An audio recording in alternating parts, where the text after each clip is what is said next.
Welcome back to the HGC. We're watching Expert as they take on Synergy. Expert currently up 2-0, and Synergy kind of letting us down in game number 2. Hopefully they can pick it up moving into game 3. But Expert also absolutely killing it. And again, that bot lane that we saw on Tomb of the Spider Queen, Ethereal Angel doing work against Leoric. It was one of the things that I feel broke Synergy.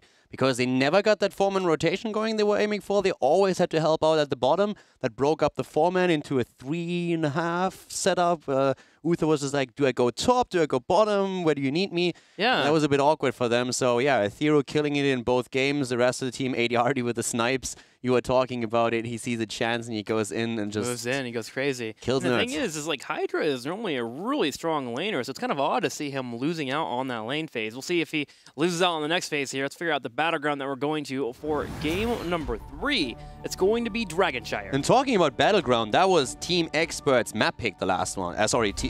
Team Expert's map pick, my bad. Which is interesting, because this is a map that we actually saw the win against Inktoss. Yeah, so now we have Team Expert's map pick. I'm just getting all fumbled in my brain. The last map I wanted to say was Team Synergy's map pick, so them losing this hard is even more of a surprise, but Expert is rolling it here, and now we are going to Dragonshire, which is the map pick of Expert, so this time Synergy chooses to take the first pick over the map choice. And that opens up a couple of interesting strategies for both the teams again, because we are talking a potential Rexa play now. Yeah, even the Vikings. This is the last time that we actually saw Synergy on this battleground, and they took a win off Dignitas. They used the Ariel Vala with the beautiful Vikings play. They were able to shut down and control the entire battleground. There's Rexar available, Hakami in the mix, and then you look at Expert. Suddenly, Butcher picks in the past we've seen Zul, we've seen Nazebo. There's a lot of things available here for Dragonshire. This is definitely one of my favorite battlegrounds to cast, to be honest with you. I absolutely love Dragonshire games. Super entertaining. Also map that's a little bit more drawn out. There's a lot of fights happening, one-on-one scenarios, especially on the top lane. The globals gain a lot of momentum and importance since you can turn these one-on-one situations quickly into an advantage for your own team. So Synergy, what are they banning out? And also, is Expert at some point maybe even tempted to ban out Rexa, since we have seen it for Synergy so often on this map at the top lane and seeing Hydra get massive value out of it? That is always a question when you're dealing with Synergy. It's the Hydra. But thinking about Thorough Angel, maybe they're okay with it. They're willing to shut it down. Thorough has been having a day of pure lights out. His Zeratul gameplay, etc. keeps owning. What happened? Oh, chat just killed me. Because immediately the first thing that actually happens is Kirsten saying, like, you baited! Gotcha! So excited to move in. Draft unfortunately dropping. Don't worry, we'll get it back up and ready and we'll move into it. But yeah, that's the question on Dragonshire. Yes, as they always are. No, Dragonshire is going to be interesting for that part. As we said, Hydra is a really difficult player to play around. He's a super happy panda, very critical of himself as well. Every single time when they lose and you check out the Twitter of the pro players, they're usually very vocal about what they think worked or didn't work.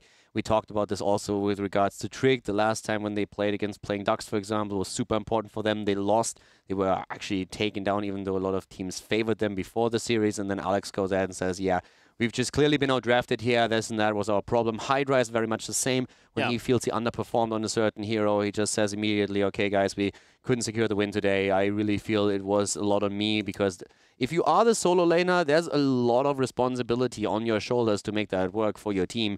And he is most likely going to be the hero up at the top lane again. No matter if he picks Rexa, if you're going to see him on a different hero, you could see, again, the Probios. We've seen it several times for both teams. There is a lot of responsibility on your shoulders to at least not straight out lose the lane, because we saw on the last map what happens if that's the case. Yeah, not losing the lane, of course not dying. There's always the rotations. Like, you have to have pivotal rotations to be important for those fights. You got to join your 4-man at some point, so you have to know when those are important moments, when your talent spikes are. It's really a lot for the solo laner to be on. Wubby is probably one of the best that you can talk about if you're looking at someone that you want to watch that is always in a different lane, always being effective, but knows when to show up for a fight.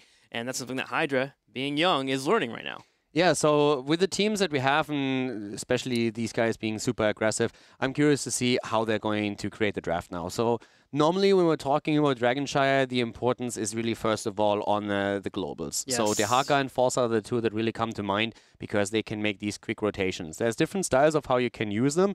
We most of the time see a Dehaka as the solo laner up to the top, but we also have seen rotations where the global hero is part of the four-man, and then you're trying to fly up to set up a gank. So that happens occasionally. We've actually seen a lot of diversity when it comes to global management from a lot of the teams, especially within the top 3. Coming back to Braxis, for example, when we saw Falstad and Dehaka on one team twice, once on the side of Dignitas and once on the side of the Playing Ducks, and they had different approaches to use them, just swapping them out top to bottom or running the 2 globals on one lane and then making a double gank happen with them. So there's definitely a variety to how you can use them, but they are always playing a massive role on these maps.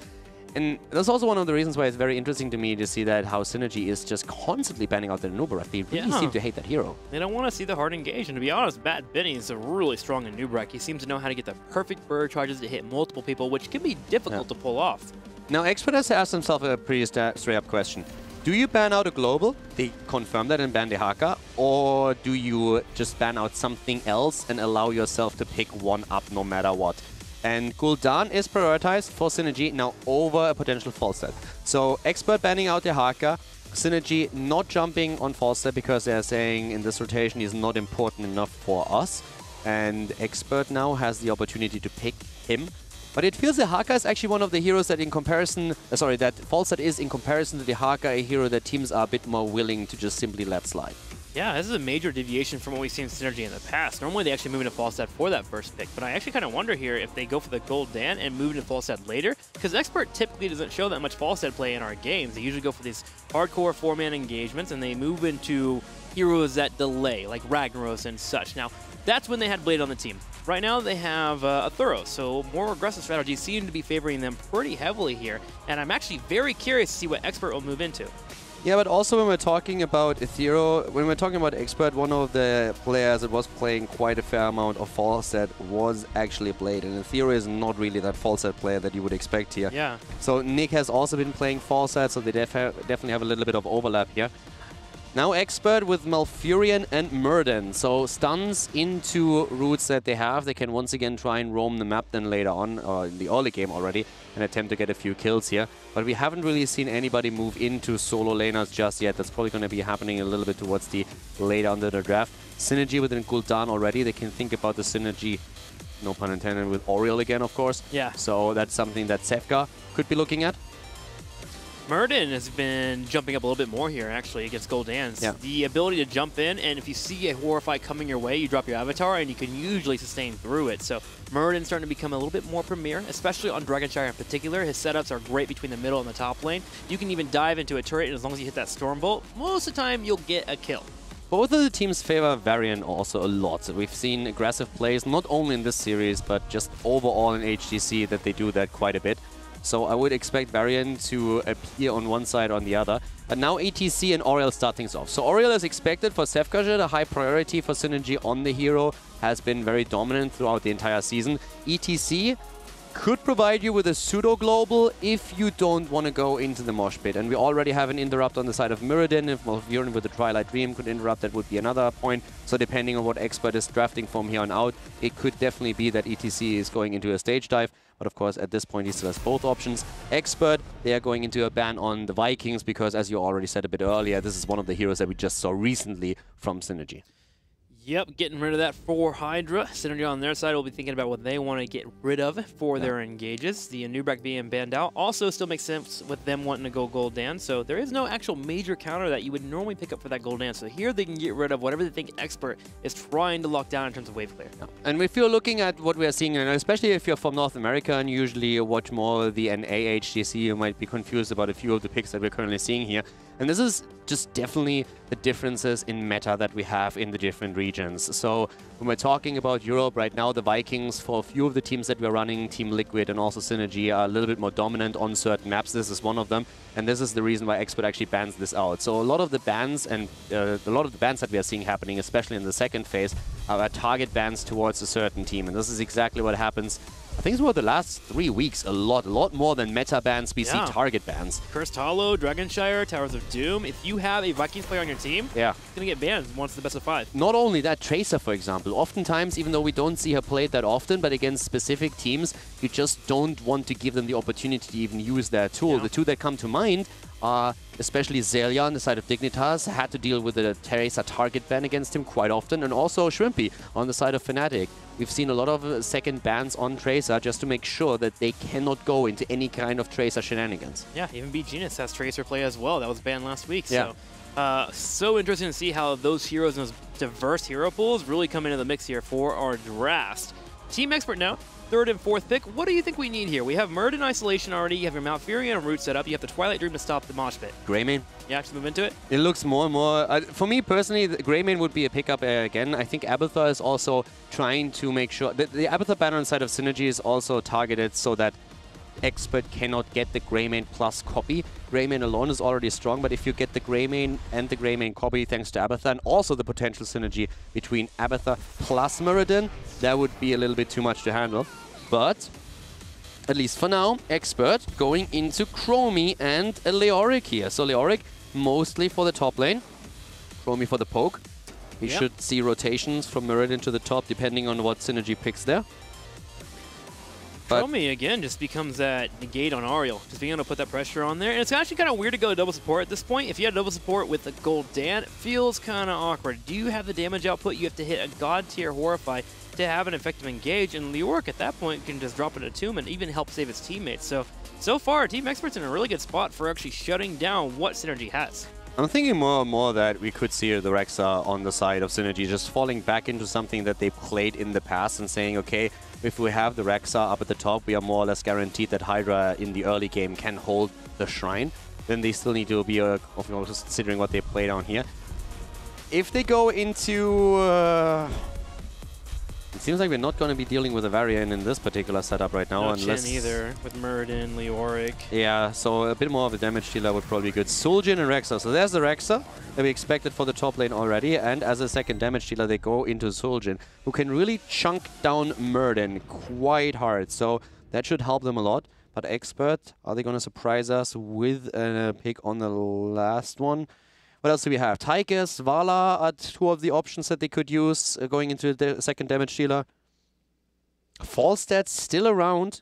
Yeah, Falstad's pretty solid here. He has a bit of a hard time if he ever does get into an engagement after he's used barrel roll against Zul'jin. So you have to play a little bit more reserved. But the Mighty Gus, when Tazdingo gets popped, is always a great tool. Yeah, it's good for Tazdingo disengage. It's also decent when ETC uses the potential mosh. Even though with what we are seeing here right now, it becomes a bit less likely, I feel. But on the other hand, does he really need the stage dive? Rexa is already going to try and go for the split push lane.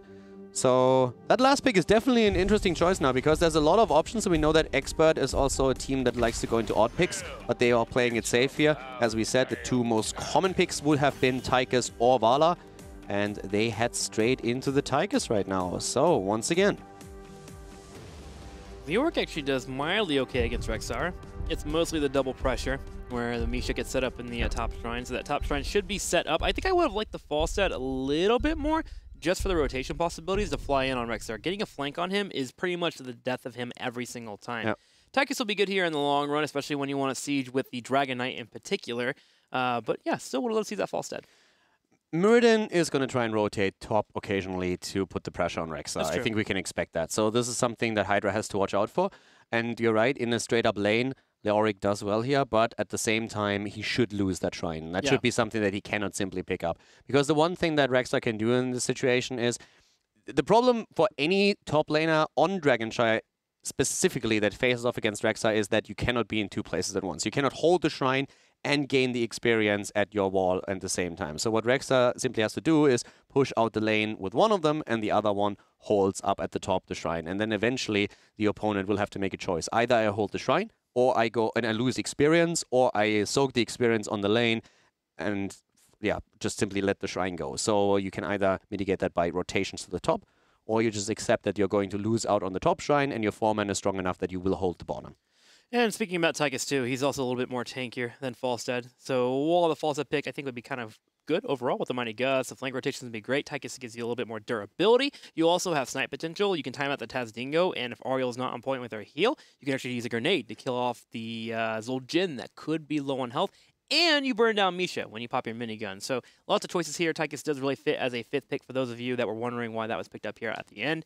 And then you always have the push potential available. So I guess for this game, I'm going to keep an eye on Power of Dream. I feel like the synergy between him and Hydra have been a little bit off, but now with him being on ETC, this is a hero that he's very comfortable with, and Power Slides into the engages are going to have to be on point here for his team to get set up for kills. Yeah.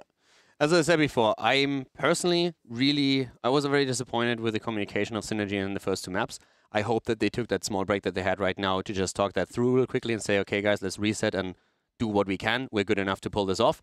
And if they do that, I think they have a good shot here, but they need to step it up. The last 2 games was slightly disappointing, so if they step it up right now, they have a chance, but they need to show that they can shift the momentum now.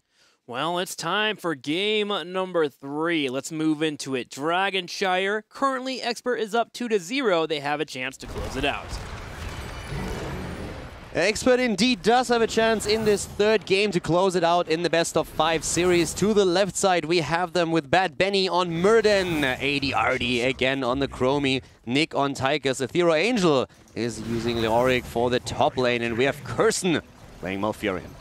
To the right, in the red, we're going to have Synergy here, hoping to get a victory in the matchup. Sefka will be on Ariel. Power of Dream will be on the ETC. We're going to be having Neon on the Golden. Zul'jin will be played by Sir Ice Cream. And last but not least, Hydra on Rexxar. Hydra on the Rexxar going up to that top lane, and Sir Ice Cream. It's Troll City already at the start.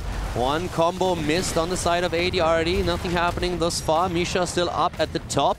Trying to put a bit of pressure on, but just a bit of a skirmish. Nothing of consequence happening just yet here. Leoric should be heading top here to clear out that wave, as well as Rexxar heading to the top. Synergy is getting this middle lane pushed in with Gul'dan and the Rexxar to get the waves pushing, and we will have our 4-man rotation. Now, Chromie on the left side, going in for damage. Look at her level 1 talent, by the way. Big difference. We have a deep breathing being set up here. So every time that you connect a Dragon Path, your damage is increased by 2 up to 50. After hitting 25 heroes, you get an additional 150 damage, and it increases Chromie's sight radius by 100%. I was already in position to set you up to fanboy the Chromie a little bit, and the choice here, you took that away, but yeah. So I'm anti-fanboy on this talent. I hope it works out. It is an alright one, but you put all your cards into one engagement, basically. If you're going for the full W build, I want to see probably bronze talents here, but we can see a big mix-up. It can be alright against ETC, not ETC, the Rexxar here. He wants to snipe the Rexxar on the back line. And now, wow, he's going full W build. Okay. All right. You should see him. Mind is blown. Both of the hands at the season. Oh my god. So you want to rush to level 8 here, get Temporal Loop, and then just blow up the Rexxar. That's the idea. And he can't really do much about it except send Misha over and try and stun it out. So he's just trying to blow up either a Mosh Pit into ETC or just kill off the Rexxar immediately before Cleanse becomes available for Ariel. And suddenly you have this weird mind game that's happening where Ariel tries to age before that hits, and then if they start to do it too often, you can punish it and set the combo afterwards. So my eyes will definitely be on ADRD. This guy is ridiculous, and let's see how it pans out. I would definitely love him to just go for a couple of troll talent picks to screw with you a little bit. Trixler just would drop at that point. But yeah, coming back to what's happening here in the game, you could already see how difficult it is for Leoric at that top lane to maintain the shrine control. And this is why Synergy is holding the 2 shrines quite a bit. So we had a rotation of Expert to regain the shrine up at the top, but eventually Rexxar is going to get this back. Fealty unto Death was taken for Leoric to have a bit more lane sustain so that he is having a better position against Rexxar on the lane itself. But Synergy will recapture that shrine. It doesn't really hurt Expert too much as long as they have someone in the middle. That was always the case, so there's no need to panic if your opponent holds 2 shrines as long as you have heroes in the middle that can deal with this. But at the same time now, we are also seeing camps being taken, and this is something that I really like from Expert, that they are actually sending Malfurion over to take the camps, make sure that they have a bit more pressure onto the lane, and that puts Synergy then in a bit of a more difficult spot. Yeah, it certainly helps him with the wave clear. Bad Benny has kept rotating to the top lane here to help out against Hydra, but Hydra knows that gank is coming his way and has played pretty passively overall and helped out with the trades off. We're going to have the Animal Husbandry being picked up at 4, which has been a standard pick for him.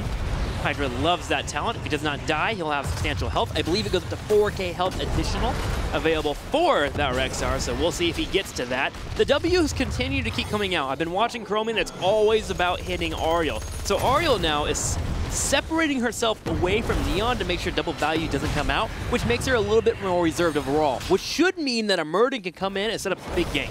Yeah, Suljin himself, of course, is straight going into the auto attacks here, and that is going to help them later on in the game against Muradin in particular. Chunking away a tank that is at the front is absolutely perfect. So you want Axe taken and let the killing begin. The standard talents on Suljin currently. At the top lane, Misha doing work, and this time Power of Dream is moving in as well, trying to slide. Ethereal Angel, though, moves out right away with the Wraith Walk, and Power decided to not drive into the towers. Bit of an earlier level 7, nothing of consequence here. Team Expert taking a tiny lead for a moment in experience, but Synergy already has that back by burning the wave up at the top lane. Okay, there's a W coming out. The heal comes out just in time for Zefka. By the way, it's Mobius Loop, so 25% less damage, but more W's coming at you. And when you finish that level 1 talent, it actually becomes worth it to pick up that talent. So we're going to have the full W's out for the Chromester. Other 7 talents being picked up by Expert as they get up. Bad Benny goes in, he hits the W, he hits the Q, and he gets the kills. Really well done by Bad Benny, securing the double kill for his team, zoning out ETC first, and then getting the Stormbolt off against Gul'dan. A top is still being held. Here comes Time Loop, and gets away, gets a hit in. Muradin this time is a little bit too slow, but still a lead and experience secured for Team Expert. Nothing too crazy, and up to the top lane with Hydra still controlling Rexa and Misha. It's basically impossible for Leoric on his own to regain the shrine, so there's at least no objective, no Dragon Knight against Synergy thanks to that double kill that we just saw. Wow, 2 stacks there. So, interesting enough, the laning setup has been interesting from Expert. They've been in the 3-man rotation, and they just bounce back between top lane, middle lane, and bottom lane, and Malfurion and Tychus have constantly been moving in to grab these mercenary camps, which is interesting, because Synergy has been naturally reserved, especially in that top lane, with him constantly dancing in to kill off that Rexar, and the constant poke from Chromia on the bottom. They're just taking full map control. Synergy waiting to get to level 10 before they even attempt to move out. Yeah, and they always know that for Synergy, it's really easy to know, hey, we cannot lose the top shrine unless someone else moves top. If that's the case, we have more heroes on the rest of the map and we can regain the control over the bottom shrine. So that's what they're constantly doing. They just regain control of bottom. Now they see Muradin in the middle again, and what happens? Immediately Hydra says, all right, I got this, boys, and sends Misha to the top. I like what Expert's doing. They're forcing level 10, and they're going to have a smallest of window here to use Temporal Root into the W. Are they going to utilize this window? No, as ETC heads to the middle and actually locks down Bad Benny. 10 hits here for Synergy. And now we are at a spot where both our teams have our heroic levels. And Team Expert is also trying to help out Leoric at the top lane by getting that camp. So we saw the Night Camp push up at the top, and this really starts to drain the ammunition of the towers heavily. And we have both of them about to fall. Hydra is forced to start forcing Ethereal Angel a little bit back. But we are now in a setup where we have also the stage dive already used at that bot lane. Down here, bit of a fight happening. AD completely isolated. He should not get away from this one. Chromie is down. Using the time trap, that doesn't do anything. AD is down, and the rest of the team is starting to move in again. Neon with a Horrify, and Muradin going down. Muradin picked off. Chromie's Coral Loop there to try and keep the team. Did not work out. So Ice Cream with Tazdingo gives no cares right now. He pushes in and starts trading with Nick here. At any point, you can turn around, pop Tazdingo, and go for the final blow. And Synergy takes a big lead here in the bottom. They break down the turrets. They get an experience lead overall. We do have Leoric starting to do pretty well in this top lane as he broke down the wall himself, but with power coming in from rotation, there could be a kill. Yeah, it could be. It's close. Is Hydra getting close enough? Tomb trying to trap him here, but Ethereal still gets away. But Ethereal did solid work to the top lane thanks to the camp that they took. So the Night Camp plus Leoric, that really helped him to push this in heavily. We saw Muradin, of course, coming over before that even to put additional pressure onto Rexa before he then moved down to the bottom of the map. But we still have Synergy with the control of 2 of the shrines now. 2 against 2 kills. They're so far looking much, much better in this game than they did on the previous map. Yeah, Patience has been much better. They haven't been too aggressive on their aggro plays. And to be fair, their confidence don't really allow for them to move in for mercenary camps or trying to invade their opponents. But they are holding in here. Team Expert with all the members up do grab control of both the shrines. Curson is attempting to grab the dragon here. Neon should be able to poke it out. Oh, he missed, but Curson still pulls away. Here comes a W into a Q. Connects his power. And already taken the shrine at the bottom. And to the top, still a fight happening here, but now Leoric is having a bit of an easier time against this setup. With the Animal Husbandry, you need to be a bit careful what happens to Misha. And this is actually why Ethereal Angel is currently saying it's totally worth it for me to drop the Entomb here. Misha is still alive though. point. Oh, come on, dude. You can't be serious. Oh, man. What the hell? Too Why? funny. Sometimes you just think, you know what? I should have lost that bear there. Here you go. Misha must have pooped into the corner or something. Yeah, For some trouble. reason, Rexar was mad. That is for sure. Rexar getting the pick up there. ADRD and crew hold this bottom here. We're going to have a thorough already on the top. He rotates to the middle, and they grab the dragon, all based on a kill on Misha. Power also getting focused down. The Aegis, it does come out. Can ADRD here hit the snipe here? He hits the Q. He has a W. Can he hit it? Temporal Loop is out. WQ combo. Goodbye, Ariel. Boom. Ariel is down. Now we have Neon back, and everyone else is moving in too. Here comes Misha up at that front with Rexar, but Team Expert has definitely started to gain the momentum. To the top lane, on the other hand, Synergy is pushing in with the camp, but the Dragon Knight here in the middle is starting to move away to the top, not trying to force the fort, but instead it seems like Ethereal Angel is actually going to use the Dragon Knight for defense, while the rest of the team is pushing in at their bot lane. And they are pushing it in the sport. Neon has grabbed the Q here. At level 13 to get spell shield every time he hits a hero, so should be able to handle the pressure of his opponent and, of course, the damage that are spell power based. Team Expert's working on dealing with that top lane while Misha is being chased down. Bad Benny does hit the Storm Bolt, and Nick will use the minigun.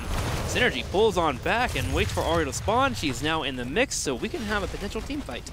Yeah, definitely. We also have the same levels now. Ethereal is still able to walk away from this quite easily, of course. Wraith Walk would have helped him to get out anyways. But now we have, at the bot lane, more map control attempts by Expert who are going for the night camp. We have Synergy in the vicinity though, and they could theoretically try to make their move down to the bottom, but they were more so concerned about the siege camp, expected their opponent to be there, which was not the case. Now the camp at the bottom is taken, and that could theoretically take down the fort. Quest is very close to completing here from Chrome, so she'll get us power spike. In fact, she needs one more W to connect before she gets that additional 150, as well as a sight radius increase, which will allow her to poke, and she's built out all the talents to do so, reaching through time. Sandblast at level 16 here. The Q does connect, and the quest is complete, so here comes the damage as it will reign supreme. There's a pick on Rexar. Animal Husbandry goes down to 0. Gold Dank gets taken out of the Twilight Dream. Sefka on the back right. Bad Biddy moving in. Does he have the Storm Bolt? He does. ADRD snipes him. Ghoul gets danked upon. Oriel also falling. Triple kill for Expert. They only lost Leoric and move heavily through that bot lane, eliminating another fort. 16 talent is ready for Expert as well. They're looking strong here. 6 kills against 3. Synergy with a bit of a better standing in the early game, and now Expert starting to take full control over game number 3. ADRD is just going off right now, man. I'm not a fan of this build, but he is making it work. You can't fault him when they own in the team fight. 16 to 15 overall. Expert pro ahead. They're grabbing everything in terms of mercenary camps. So bottom right side up, bottom left side up, as well as we're going to have 4 giants pushing in. And with the shrines activating in 15 seconds, Experts in the driver's seat. Yeah, they definitely are, and they are looking strong at this point. Already the hero damage, we see 41,000 for Leoric, just basically because he's draining non-stop against Misha and Rexar at that top lane. But still 28k on the side of ADRD, and he's confirming those deaths, super important. We also see that so far Suljin didn't really have the impact they were hoping for. Didn't die yet though. So far Dingo is working out for them. They're moving down to the bot lane. Another Dragon Knight is potentially available, but the Shrine is about to be taken over. Nick cannot move to the middle fast enough to grab the Dragon Knight for his team. 16 versus 16 talents. Another opportunity for Synergy to look for a team fight. And look at the rotation. Synergy put 4 on the bottom. That way HGC could stage dive in if need be to come in for the engage. So watching out for that. Power is just hoping to clear out, but Nick rotates in. The big swing comes out, and Tomb over the wall to pinch him in. Yeah, I can't use anything here because the interrupt would have been there immediately by Nick, so he doesn't waste the cooldown. But that is a good kill here. Really well done by Ethereal with a great entombment. This is just adding to the pressure. Another fort falling. Bot lane is, of course, now the next priority as everyone starts to move down. And Hydra has to be extremely careful about how long he stays there. Sefka is... Detska. Wandering... that too. Wandering off in the middle of nowhere and saved by his teammates, but... Ilivska. Wow. Yeah, his face checking that bush over there. Incredible play overall. Synergy will save their teammate. Didn't even have to do too much. They did burn the Aegis though, so Temporal Loop does become more effective. Misha does get picked off as well. Misha getting hammered into the ground here. Thero with a recapture attempt. And Tomb's up. ETC's up at the top, so keep that in mind. He can always jump in. ETC can always jump in with this, thanks to his ult. Once again, having big pressure thanks to Nick and the Tigers, making sure that he has Odin working. That is the quick Horrify, but Bad Benny moving out of it. Oriel dead again. Sevka getting taken apart, and now it seems like Synergy is suffering the same fate. And we're getting the pops here. Neon's low in health. Nick chasing him down. Will have a grenade. He moves in with the overkill. Looking at Ice Cream here. Hydra low too. We're going to have Power and Hydra escape, but the Dragon is for the taking. Chromie's going to run in the middle here to grab it. We have a Merc Camp also pushing in the top, and this keep in the bottom right is exposed while 20 is a couple of seconds away. Chromie, the Dragon, the real Dragonite, moving down to the bottom of the map, and this is not looking pretty. 20 any second now on the side of Expert. 10 kills against 3. Looking strong in the series here today. Thera Angel making the plays together with ADRD. Here comes the Dragonite. The keep is a goner. The question is, can they push for core? Loophole grabbed at level 20 for the Chromie. ETC's gonna be grabbed here. Age has been popped out. We're gonna have Power being focused down. Candy Power slide out. There it is. Drain Hope continues to connect. A Thorough Angel has used Entombed already, but he still keeps moving forward and dropping in the big swings while Hydra continues to get low on health. Looks like they can save the core for now. Expert has to move back, but everybody was incredibly low. Thero is sacrificing himself here for the greater good. Power of Dream is trying to follow up with another kill on Tigers. We have Suljin moving in out too. Fear being used to Horrify. Doesn't get the value. Kirsten is going to drop eventually, but they're still trying to see if they can maybe get an additional kill. Yep, he bolts away to save his teammates here. Kirsten buying time. Hydra chasing him down. ADR getting low here on the Dragon, but should be able to escape. Nick turns around and goes for the kill. Malfurion has finally fallen, but Leoric spawns soon. So with the Odin being popped, they were looking for a possible engage. Synergy does not give it up, though. Yeah, one hit after another being fired out by Chromie. The 20 is there for Expert. Synergy, they're attempting to get another kill here. The drain has started once again. Power of Dream is in. The heals on Leoric keep him alive. Once more, so Ice Cream is going in. Nick still in the Odin. Can drop the nukes with the big red button. The camp has been taken, but there's still this massive lead in experience and levels. Power of Dream in trouble, sliding through, trying to go for Nick, saving himself for a moment. Oriel is coming in, helping him out with a quick heal. All again, Suljin dropping the damage, but he himself is getting knocked out after testing ends. And Chromie just keeps sniping on the back left. We have Power on the right side. Loophole hasn't been used yet. If anyone groups up too heavily, the Loophole Condex is going to pull in multiple people. But Power, Expert, it's hot. Bad Biddy's starting to lose, though. The Q's coming out. Chromie is hitting shot after shot, but 3 heroes are down for Expert. Malfurion soon coming back, but once more, Sevka is trying to close the distance. They're going for Bad Benny. They're aiming to do that. They're still behind.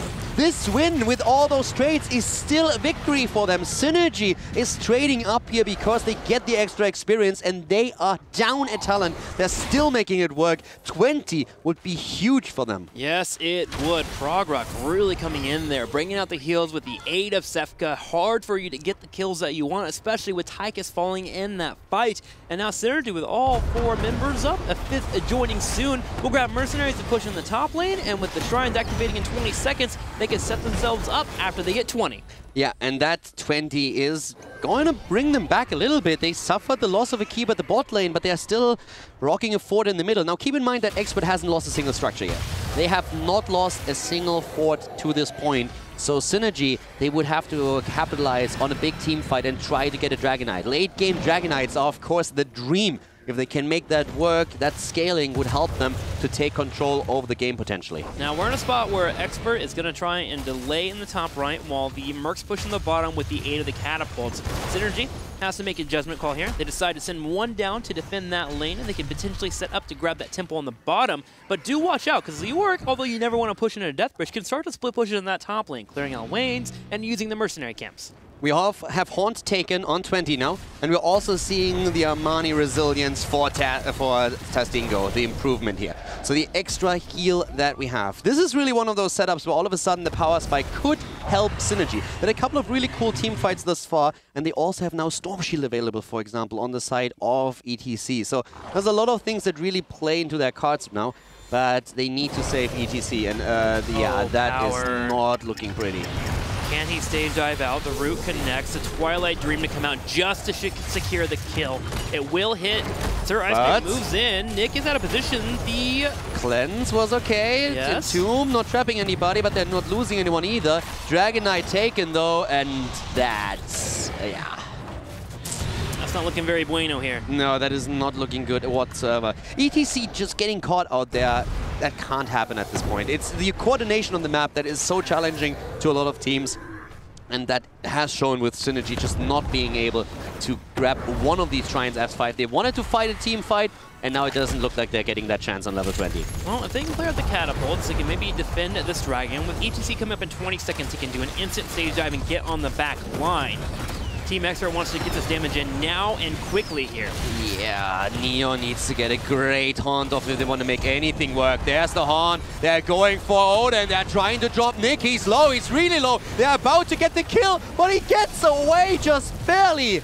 No, he dies. He falls, and so does Leoric. They're on the core, still 50% on the core. ETC is back. They could defend this, maybe, barely. It's so close. It is so close. 20% left on the core. Sir Ice Cream goes for the kill. He will get picked off on Chromie. 13%. We're going to have Malfurion falling down. Bad Biddy hoping to get the damage out. He's dropping everything. Even Rewind. Can he kill the core? 4%. Down to 3%. They save it. They save the core, but they cannot end. They cannot end! There's too much in the way, too many roadblocks, so what do? I guess push up the map? Leoric is back. Okay, he Hearthstones. He Hearthstones in the last moment. 1 second away from respawning and falling again, but 3% on the core. The problem is Synergy hasn't taken down a fort yet. There is too much infrastructure in the way. They can get value out of this, but they will not be able to make it work. They can get it started though. They will take out this fort, get it pushing here, maybe move in for a keep wall, get it low on health. Leoric is set up for a flank. Someone needs to anchor that bush and scout out that Leoric, or a Thorough Angel could set up an entire fight for the team. Now, the keep wall gets focused down. Tychus is spawning now, as well as Kurson and Chromie, so we should have them up to help out with the defense. If they get the keep, that would at least be a start. They need to make that at least happen. But now Murden is back in another 6 seconds. They need to be fast with this one. Odin is already out once again. Ethereal Angel already on the drain. All the cooldowns are ready with the exception of Taz. Dingo Ice Cream is down. Oh. And here comes more poke. The big red button has been hit. Neon taking damage. ADRD chasing on the right side here. He does have loophole if he wants to go for the engage. Let's see if he goes for it. He hits the Oriole. She does have Aegis. Should use it the last second. There it is. A Thorough Angel continuing the chase. Here comes Bad Binny. Would love to get a Stormbolt. Haunt has been used. Haunt has been used. This is literally a moment where you can right-click the core. Can you though? With Tychus and then Chromie? Yeah, I mean, it's 3%. Yeah, you really could actually. 3%? With Haunt being down and one hero being dead, the main damage dealer, you definitely could. But the thing is, why would you? You don't have to, because you have a Dragon Knight on the way. Yeah, you're right.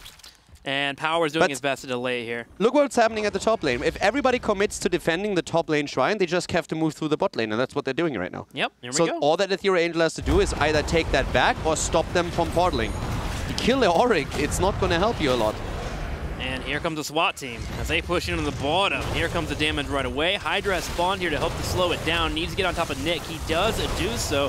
The core starts to fall.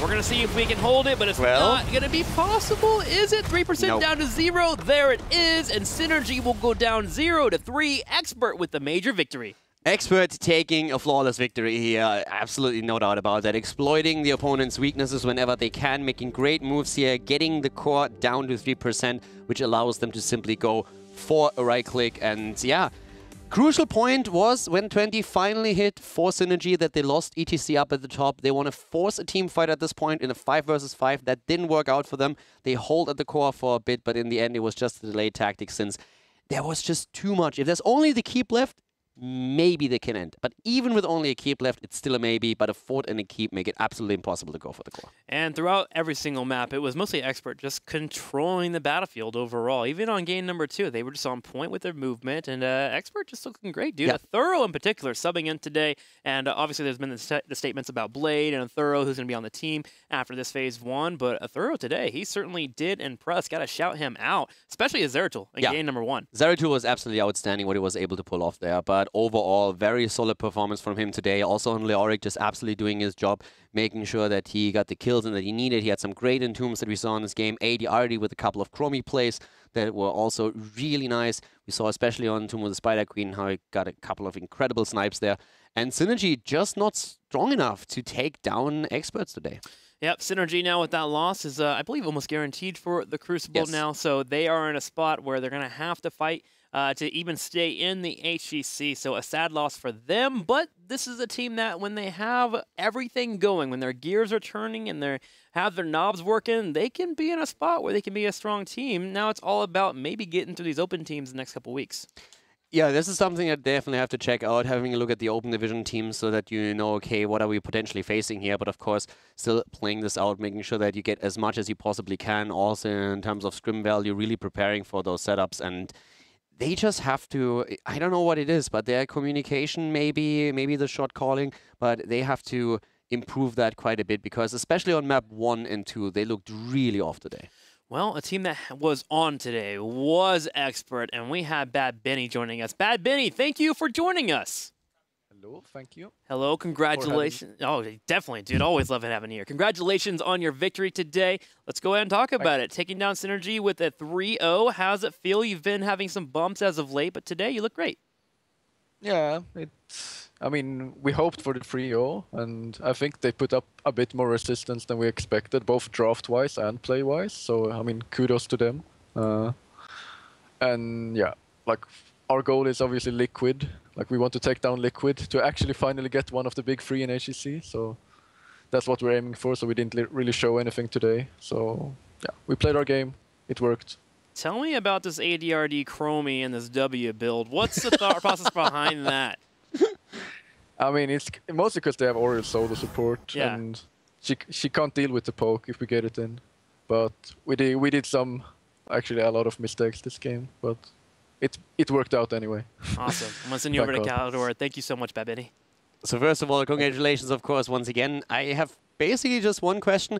We saw now Ethereal Angel playing twice with you guys, and we of course know that you scrim with Blade, you scrim with Ethereal, but it looked so much more crisp than what we saw the last time he was subbing in. It felt especially on Sky Temple when he was playing Zeratul, had a massive impact. Do you feel that the synergy with him as a player for you guys is just increasing? Is that something where you just feel, okay, we're more on the same page in these team fights when we are making our shot calling? Yeah, for sure. Like, the more we play, the better we get, obviously. Like, during HGC so far, we scrimmed basically 50-50 and with Blade and Afero. And this week, we played only with Afero, and I think it showed a bit.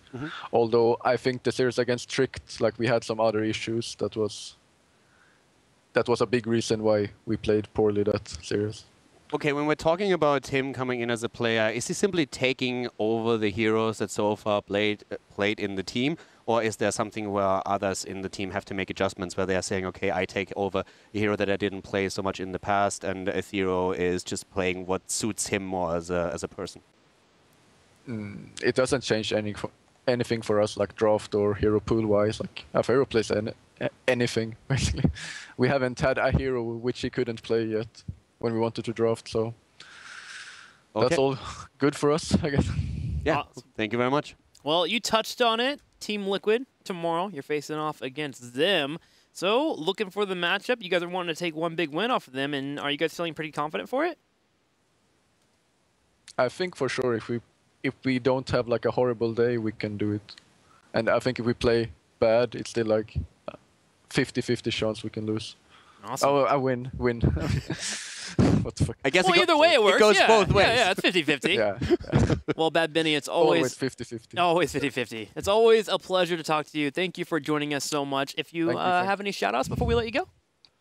Yeah, shout-outs to especially Afero that we're playing with now sometimes, and Team Expert, my team, all fans, and all our sponsors who I can't really remember, but I know Logitech is one of them. Next time we get you on, you'll have those sponsors ready for us. Thank you, Bad Benny, and congratulations to Expert for getting a swift victory. Now, you can catch them tomorrow as they'll be taking on Team Liquid, and that's bound to be a great